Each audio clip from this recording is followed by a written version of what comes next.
hoje eu vou falar sobre um tema dentro do fechamento da campanha, encontre forças na presença de Deus. Na realidade, esse é o grande tema. E dentro desse tema, eu queria falar sobre que histórias vão contar sobre você. Você parou para pensar nisso? Que histórias vão contar sobre você? E eu queria, para falar sobre esse tema, eu queria que você abrisse no livro de segundo livro de Reis, capítulo 13, a partir do verso 10, segundo livro de Reis, capítulo 13, a partir do verso 10, conta a história de um rei. Diz que no 30º ano do reinado de Joás, rei de Judá, Jeoás, que também, Jeoás e Joás têm o mesmo significado, filho de Joacás, tornou-se rei em Israel, em Samaria, e reinou 16 anos. Perceba, olha que história, esse homem reinou 16 anos em Samaria. Naquela época existiam dois reinos, o reino do norte e o reino do sul. O reino do norte era chamado reino de Israel e tinha por capital Samaria. E o reino do sul tinha por nome Judá e tinha por capital Jerusalém. Então, enquanto Joás reinava em Judá, ou seja, em Jerusalém, na capital Jerusalém, Jeoás reinava em Israel, ou seja, nas outras 10 tribos, porque o reino de Judá é formado pela tribo de Judá e de Benjamim, e ele reinava ali, e por 16 anos ele reinou. Agora, se você olhar um pouquinho mais, o verso seguinte diz assim: fez o que o Senhor reprovava e não se desviou de nenhum dos pecados de Jeroboão, filho de Nebate, levara a Israel a cometer, antes permaneceu neles. Engraçado, quando Jeroboão assumiu o reino, não sei se você lembra dessa história, ele ficou preocupado que o povo saísse e fosse para Jerusalém adorar o Senhor, e quando adorasse o Senhor, se voltasse contra ele. Então ele resolveu criar um altar. Criou um altar para adorar a Deus. Adorar do jeito dele. E quando ele fez isso, ele quebrou a lei de Deus. E o povo, à medida que fazia isso, começou a descaracterizar o culto a Deus. E passou a ter um culto diferente. Isso desagradava a Deus. E diz o texto que Jeoás, ele simplesmente permaneceu nessa mesma prática. Vamos mais à frente? E os demais acontecimentos do reinado de Jeoás, e os seus atos, suas realizações, inclusive sua guerra contra Amazias, rei de Judá, estão escritos no livro do registro dos reis de Israel. Engraçado que o livro de Reis, há uma diferença entre os livros de Reis e os livros de Crônicas. Quando você lê os livros de Crônicas, eles estão falando sobre os reis de Judá. O livro de Reis, ele dá muita atenção aos reis de Israel. E nos livros dos reis, que vai dar muita atenção de Israel, pouco se fala acerca de Jeoás. Aliás, mais à frente, e eu queria que você fosse comigo para o verso 17. O verso 17, você vai notar que tem um incidente interessante. Aliás, volta ao verso 15, vamos lá no verso 15. Eliseu está muito doente. O profeta Eliseu está muito doente. E Jeoás, ele, embora fosse um rei que não, não fizesse uma mudança do povo para adorar a Deus, ele temia Deus. E ele temia Deus do jeito dele. E quando ele viu que Eliseu estava doente, ele foi visitar Eliseu. Aliás, é o único fato que a Bíblia registra, assim, de uma forma clara, sobre Jeoás, quando ele vai visitar Eliseu. E ele chama o profeta de pai. E quando ele chega ali, vem fazer aquele ato, Eliseu estava prestes a morrer. Sinceramente, esse era o último registro que a Bíblia fala sobre algo de Eliseu. Eliseu chega para Jeoás e fala assim, olha, traga um arco e algumas flechas. E ele fez como o profeta mandou. Verso seguinte. Olha só. Pegue o arco em suas mãos. E pegou, Eliseu pôs as suas mãos sobre as mãos do rei. Ou seja, o Eliseu, mesmo doente, segurou as mãos dele. Você tem uma ideia da relação que Eliseu tinha com ele. O carinho, o cuidado com ele.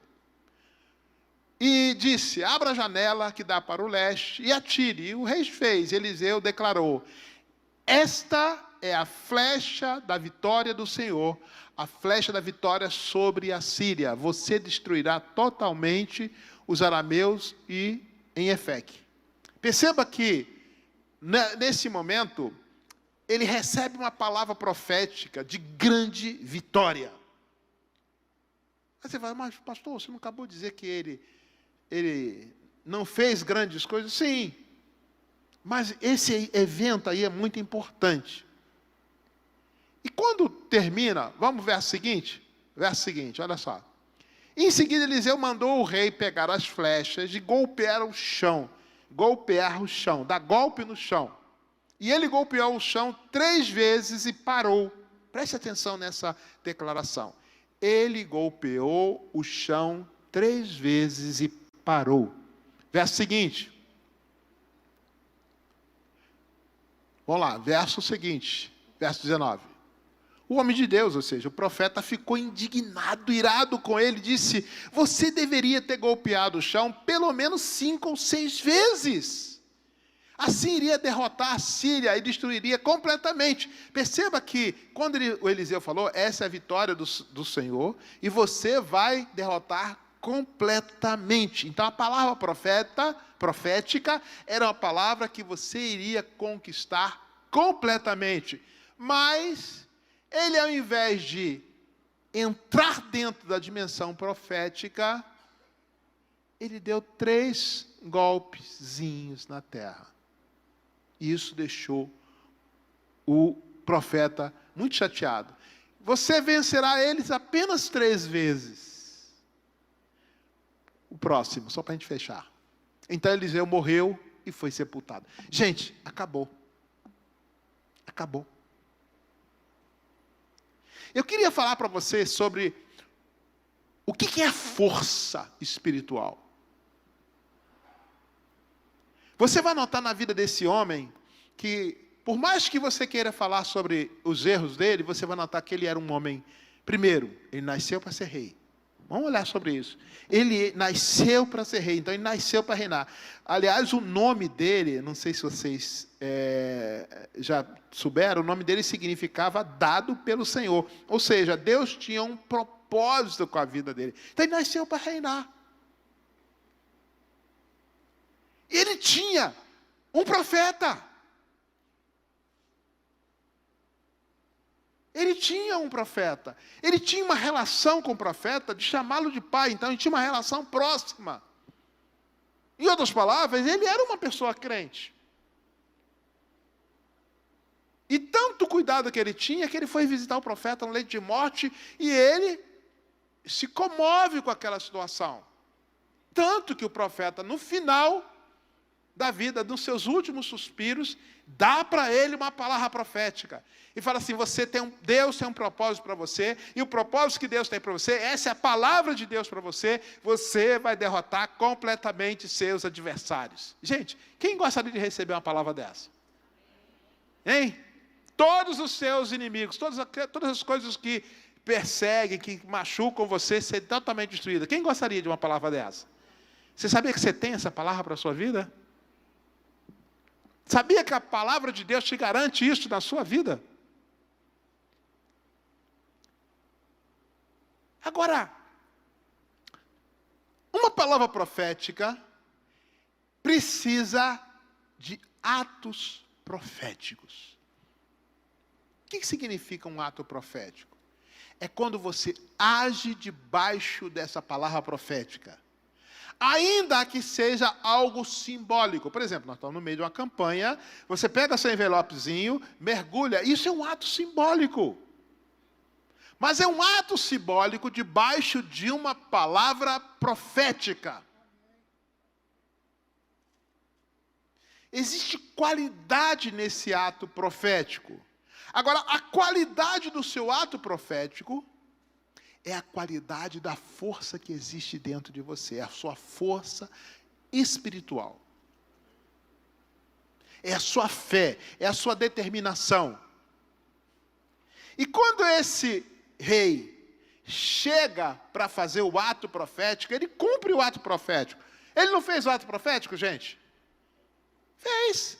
Pega a flecha, joga pela janela, ele vai lá e faz, o profeta põe a mão nele, ele sente a unção profética, ele sente o mover profético, e vai lá e joga a flecha. Agora o profeta fala assim, agora é a sua vez de agir. Existe algo que é seu. Existe algo que compete a você agir. Existe algo que compete a você se posicionar diante do reino de Deus, diante do reino espiritual, diante da sua realidade e se posicionar profeticamente. E deixa eu contar uma coisa, ninguém pode fazer isso por você. Ninguém. É seu.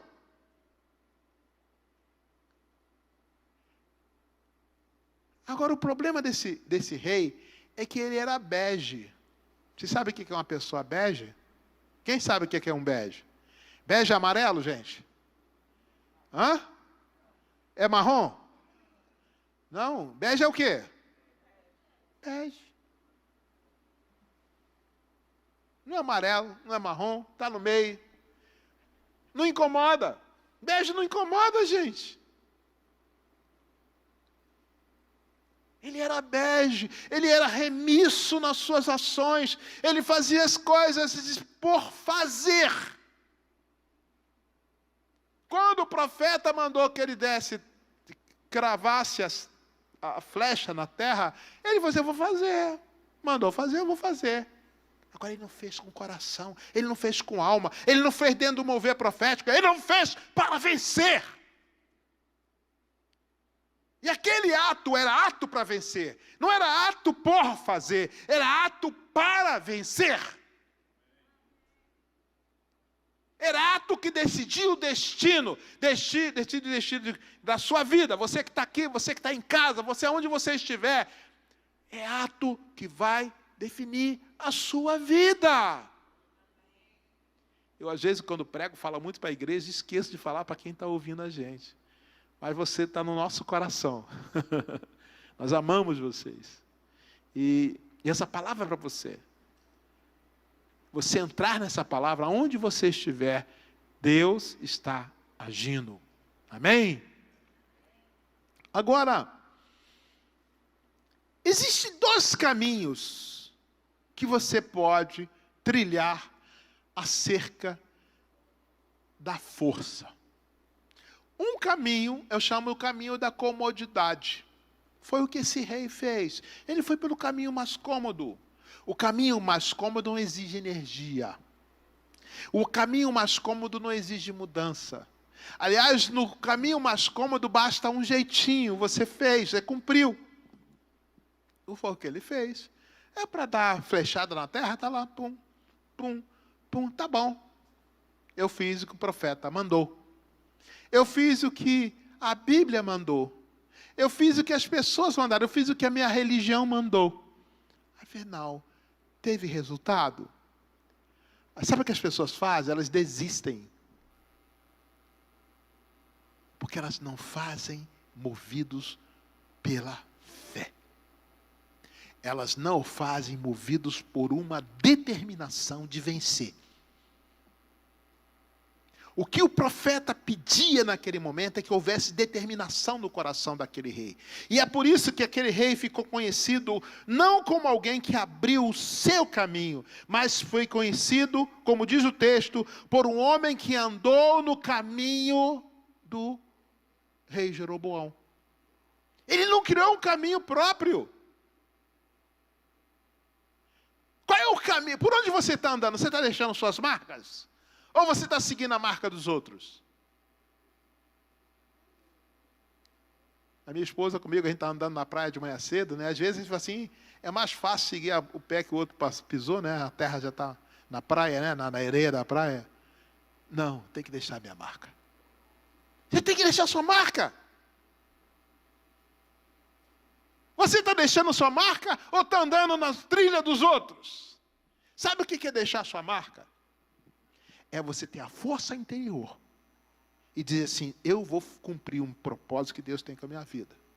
Ao invés de ficar repetindo história que você recebeu da sua família. Qual é a história que você está construindo? Você constrói uma história ou vive uma história dos outros? Você constrói uma história ou está simplesmente dando 3 flechadinhas?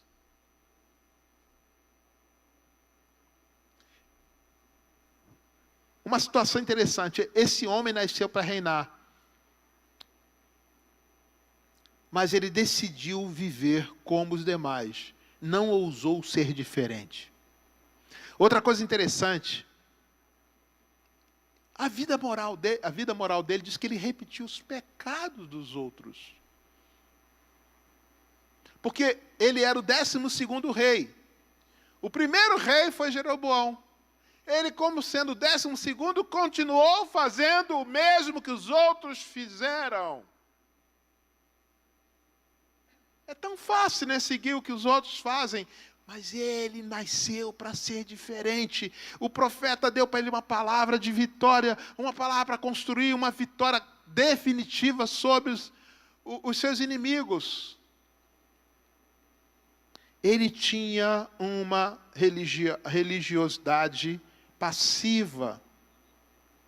E disse uma coisa interessante, é que ele não deixou um legado. Pelo contrário, ele teve 3 vitórias, como o profeta mandou, mas não derrotou os seus inimigos. Ou seja, ele não conquistou vitória na sua vida. Aí eu pergunto para você, preste atenção nisso, isso é muito importante. Quais áreas da sua vida que você não tem vencido por falta de força? Por falta de determinação? Estamos fechando mais um ciclo da nossa vida. Todos nós estamos fechando. Você vai entrar no outro ciclo com o mesmo tipo de determinação? Eu quero falar agora sobre o caminho da força. Lá em Efésios capítulo 3, verso 14 em diante, por favor. Efésios 3, capítulo 14 em diante. Nós vamos encontrar o caminho da força. São 5 coisas que eu quero destacar para você aqui hoje. Eu prometi a mim mesmo que vou fechar no horário certinho. Tá? Então vamos lá. 5 coisas muito importantes que nós vamos encontrar nesse verso. Primeiro, diz o seguinte, ó. Por esta causa me ponho de joelhos. Olha que Paulo fala. Por esta causa me ponho de joelhos diante do Pai. Fala comigo. Me ponho de joelhos. Fala comigo. Primeira chave da força. Fala, você quer a chave da força? Vou falar sobre 5. Você quer? Quer? A primeira chave chama-se intimidade com Deus. Primeira chave é essa. Paulo falou assim, eu me ponho de joelhos. Eu me ponho de joelhos, eu vou falar com Deus. Engraçado que a oração de joelhos aqui mostra que é uma rendição. Não é apenas um ato de orar. Nós podemos orar a qualquer momento, né, gente? Você não precisa estar de joelho para orar. Você pode estar deitado. Aonde você estiver, você pode orar. Mas quando Paulo fala de pôr-se de joelho, ele está falando o seguinte, é algo reservado. É momento especial. É momento que ele quer dedicar. Ele precisa dessa relação profunda, íntima com Deus. A primeira grande chave para haver mudança, para que você tenha força espiritual, é intimidade. Essa é a primeira. Aquele rei, ele era formal, mas ele não era íntimo de Deus. Joás, ele tinha um chamado de Deus, ele tinha um propósito de Deus, ele era rei, mas não reinava. Porque ele não assumia o governo da sua própria intimidade com Deus. Ele não assumia o governo do seu destino. E quem não assume o governo do seu destino, certamente outra coisa vai assumir. Se você não assume, se eu não assumo, se nós não assumimos o governo do nosso destino, outra coisa vai assumir. Então, quando Paulo fala, por esta causa me ponho de joelhos, ele está falando sobre intimidade. No verso seguinte, diz o seguinte, da qual recebe todo nome, ele fala para Deus, né? Deus, do qual recebe todo o nome, toda a família nos céus e na terra. Aqui fala de uma outra dimensão, gente. Que ele se põe de joelho diante do Pai, tá? De quem toma o nome toda a família, tanto no céu como na terra. Interessante isso. Fala comigo a expressão. Fala assim comigo, Pai. Gente, o que significa Pai? O que é Pai? A palavra Pai significa fonte. E aqui tem uma expressão muito interessante, diz de quem toma o nome. O nome aqui é o que nós chamamos, na nossa cultura, de sobrenome. Você vai na Europa chama de, por exemplo, na França, é nome. Prenome é aquilo que nós chamamos de nome. Em outras palavras, é aquilo que define a sua família. Eu sou família Silva. Eu era para ser família Montilage. Mas quando registraram o meu pai, não botaram Montilage. Então, meu pai era Elias da Silva, eu sou Elias da Silva Júnior. Mas Silva é a referência da minha família. Então, eu sou Silva. Nesse texto, quando ele fala, você toma o nome, significa que no seu nome foi agregada uma identidade divina. Vocês não gostaram, não? Vocês não entenderam, não? No seu nome foi agregada uma identidade divina. E isso muda tudo, gente. Isso significa que você tem uma identidade. Joás tinha a identidade de rei. Ele não era um qualquer, ele era rei. Mas não viveu como rei. Ou viveu como um rei bege. Sem muita cor, sem muita definição. A cor do caráter dele não gritava, ele era apenas mais um. Mas quando o texto fala diante do Pai, de quem de quem toma o nome toda a família, tanto no céu como na terra, significa que nós temos um Pai. E esse Pai nos dá nome. Isso traz força espiritual. Porque quando você ora, não é qualquer um orando. É o Filho de Deus. Quando você pede, não é qualquer um pedindo. Quando você ordena no mundo espiritual, não é qualquer um ordenando. É alguém que tem uma identidade, que tem uma família, que tem direitos. Isso é muito forte, gente. Tem direitos. E ele continua, vamos ver um pouco mais. O que diz mais? Oro para que a sua gloriosa riqueza, ele vos fortaleça no íntimo do seu ser, ou o homem interior, com poder. Fala comigo, poder. Por meio do Espírito Santo. Riqueza da fortaleza. Engraçado, que poder é esse? Que poder é esse? Engraçado que a Bíblia, quando fala de exousia, né, que representa poder, normalmente nós olhamos poder muito mais para agir. Não é verdade? Mas aqui não é poder para ser. Porque o poder está dentro do íntimo do homem. É poder que está dentro de você, que declara quem você é. Por isso que é poder que fortalece o homem interior. É poder que fortalece você no sentido de, pela fé, você declara quem você é. Eu sou filho de Deus. Eu tenho a identidade de Deus. É o poder para viver a identidade. Amém? Essa é a força. É a força da identidade. O que diz João 1,12? A todos que o receberam, deu-lhes o poder de se tornarem filhos de Deus. Mais uma vez, poder de identidade. Os quais creem em seu nome. Poder da identidade. Se você quer força, a força de Deus em você é a força de um homem, de uma mulher nascido de novo, que tem um sobrenome do Pai.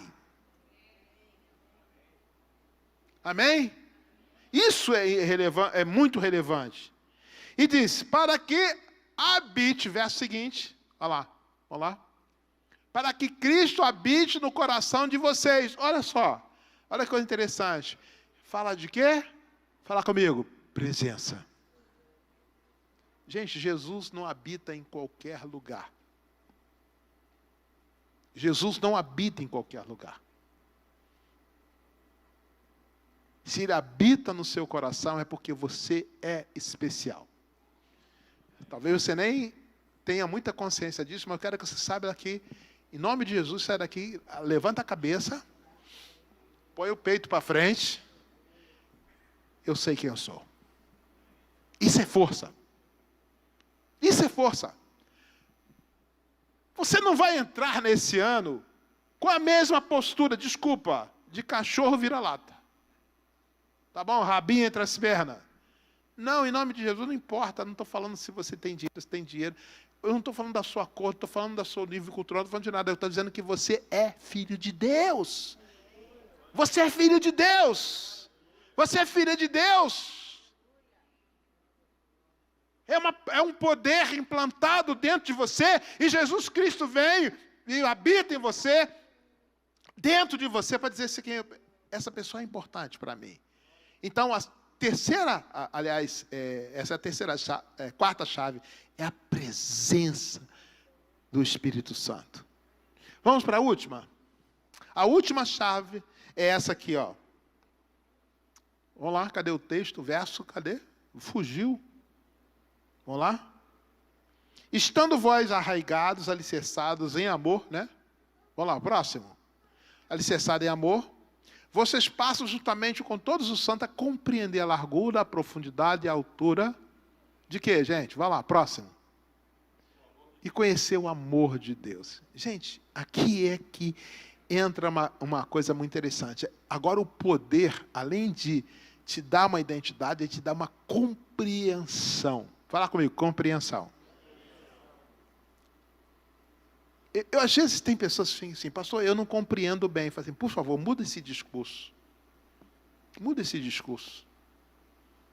Enquanto você diz que não compreende, você vai o tempo todo concordar com uma coisa que você não é. Porque a Bíblia fala que esse Espírito Santo de Deus te traz compreensão. E a primeira coisa que Deus quer que você compreenda é que você é amado. E é interessante que ele fala assim, é que você seja alicerçado e enraizado, ou seja, que esse amor crie dentro de você raízes. O que significa ser amado por Deus? É a graça de Deus. Você não fez nada para merecer isso. Esse amor é imenso, é profundo, é maravilhoso, é extenso, ele é grande demais. Isso é força.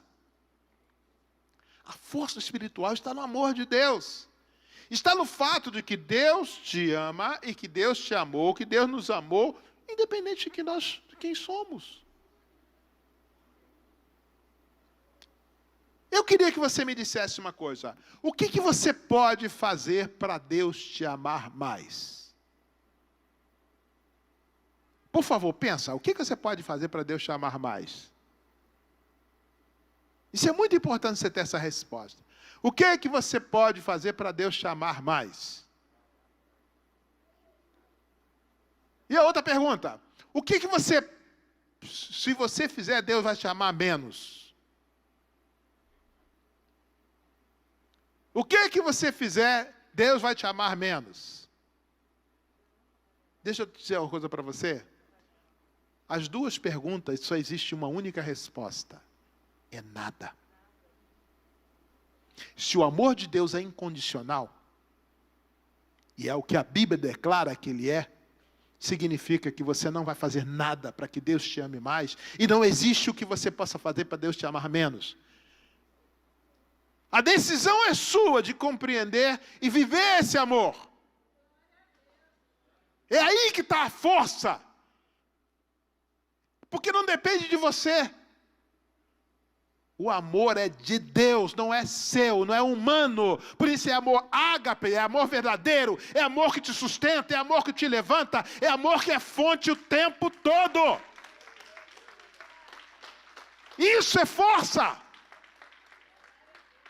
Isso é força que te ergue, é força que te levanta, é força que te faz vencer, é força que te leva a estufar o peito e dizer, eu vou viver o melhor ano da minha vida. E quando eu colocar o meu papel aqui dentro dessas águas, eu não vou estar fazendo meramente uma coisa religiosa. 1, 2, 3. Não, eu estou fazendo uma mudança, estou vivendo a minha mudança. Vocês entenderam isso? Compreenderam isso? Então fique de pé. Fique de pé que exatamente, tenho 10 segundos para fechar a palavra. Eu queria que você assumisse isso no seu coração. A mudança acontece quando você decide viver a mudança. A mudança já está próxima de você. Está do seu lado, agarre ela e diga, em nome de Jesus, eu vou viver essa mudança. Eu vou viver esse amor, eu vou viver essa força. Eu não vou ser bege, eu tenho cor. Eu tenho cor. Eu quero que você declare isso em nome de Jesus. Eu tenho cor, eu tenho identidade. Eu assumo a minha identidade. Eu sou filho de Deus, eu tenho sobrenome. Eu não sou alguém que nasceu e não tem pai. Não, a minha certidão de nascimento espiritual está dizendo lá, eu sou filho do Deus vivo.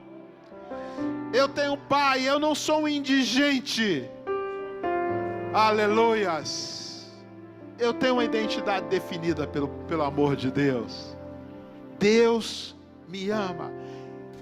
Eu assumo essa chave, a chave da intimidade, a chave da identidade, a chave do poder, a chave da compreensão,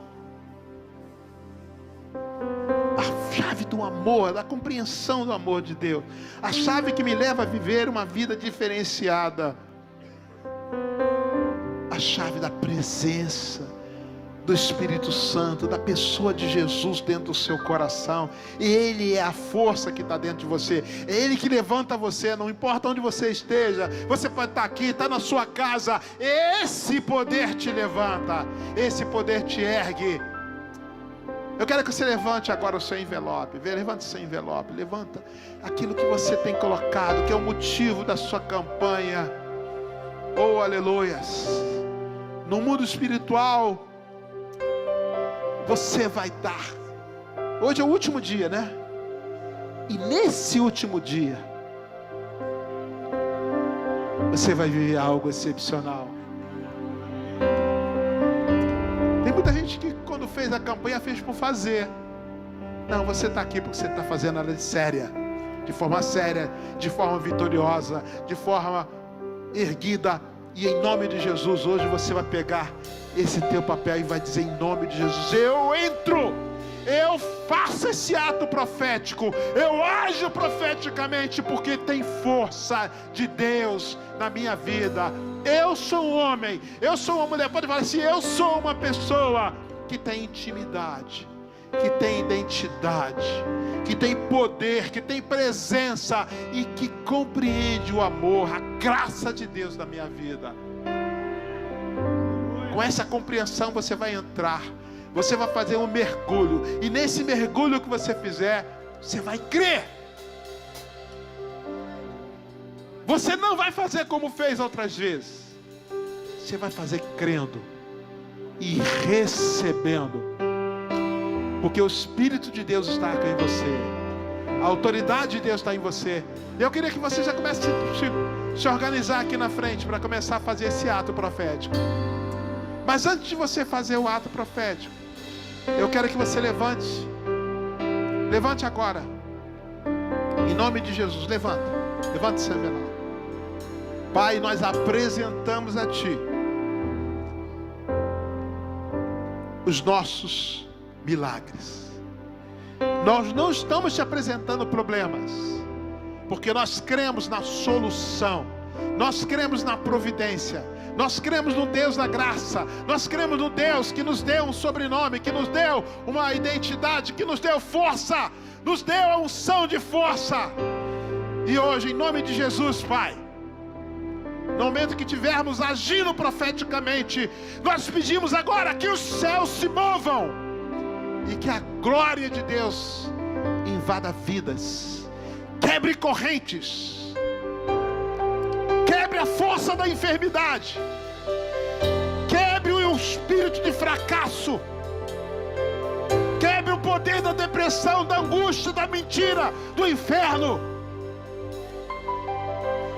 Quebre, Senhor, o espírito de falência. Em nome de Senhor Jesus, nós marcharemos em vitória. Assim como Naamã entrou nas águas e a sua pele se tornou como a pele de uma criança, nós cremos na restauração, nós cremos no nascer de novo. Em nome de Jesus, nós vivemos isso e nós tomamos isso para nossas vidas. Em nome de Jesus. Amém e amém. Em nome de Jesus, vamos fazer um mergulhar aqui nas águas. Em nome do Senhor Jesus, comecem. Aleluia. Aleluias. Aleluia. Em nome do Senhor Jesus. Cadê os pastores para apoiarem? Isso, em nome do Senhor Jesus. Vai lá fazendo. Isso. Passe. Mas faça com fé. Não faça por fazer. Faça com fé. Faça com fé. Isso, só fazendo com fé. Em nome de Jesus.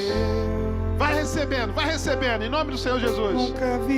Isso, vai vivendo, em nome do Senhor Jesus. É hoje, fala comigo, é hoje. É hoje que eu agarro a minha bênção. É hoje que eu levo para casa, eu levo para minha vida, eu levo para minha família. Isso, vai levando, em nome do Senhor Jesus. Aleluias. Escute as cadeias quebrando, escute as correntes quebrando, que escute, veja a espada de fogo passando, quebrando, destruindo. Aleluias. Isso, em nome do Senhor Jesus. Entra com fé. Aleluias. Em nome de Jesus. Isso. Que amor é esse? Aleluias. Como Ele te ama. Que amor é esse? Há tantos defeitos em mim. Isso, em nome do Senhor Jesus. Mas me amas mesmo assim. Amor Isso. incondicional. É amor de Deus. Amor de Deus. Que amor é esse? Como Ele te ama. Aleluia. Ele nos ama. Que amor é esse? Sabes tudo de mim. Sabes tudo de mim. Mas me amas mesmo assim. Aleluia. Amor incondicional. Amor de Deus. Amor. Isso.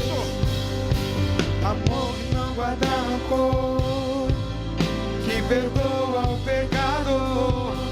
Só o amor de Deus.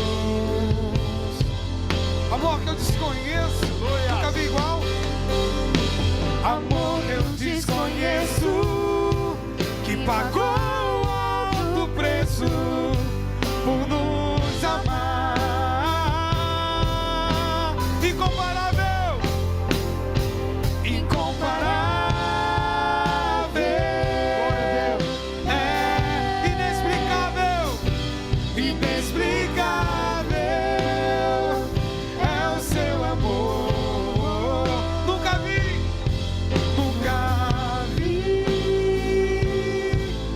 nem haverá um amor igual ao seu. Amor de Deus, amor de Deus. Que amor é esse? Obrigado, Como Deus. Ele me ama, Ele te ama.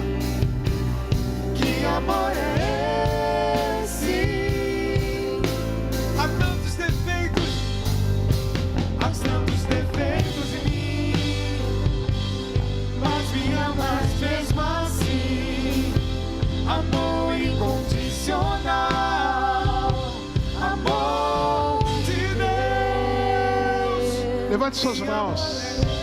Levante suas mãos. Como Ele me ama. Esse não é mais um culto. Esse não é mais um ato. Esse é o dia da sua vitória. Esse é o dia que Deus marcou você para viver algo novo. Esse é um novo período, um novo ciclo que se inicia na sua vida. Em nome de Jesus, levante suas mãos. Que a graça do Senhor Jesus, que o amor de Deus, que a comunhão e as consolações do Espírito Santo sejam sobre você, sobre sua vida, sobre a sua família, sobre os seus negócios, sobre tudo que diz respeito a você. Porque nesta semana, ainda tem colheita para você fazer. Ainda nos últimos dias tem colheita de Deus para você. Tem colheita do Pai, tem proteção do Pai, tem bênção do Pai. E nós te abençoamos em nome do Pai, em nome do Filho e do Espírito Santo. E todo mundo diz amém. Glória a Deus. Que Deus Tantos abençoe. defeitos em mim,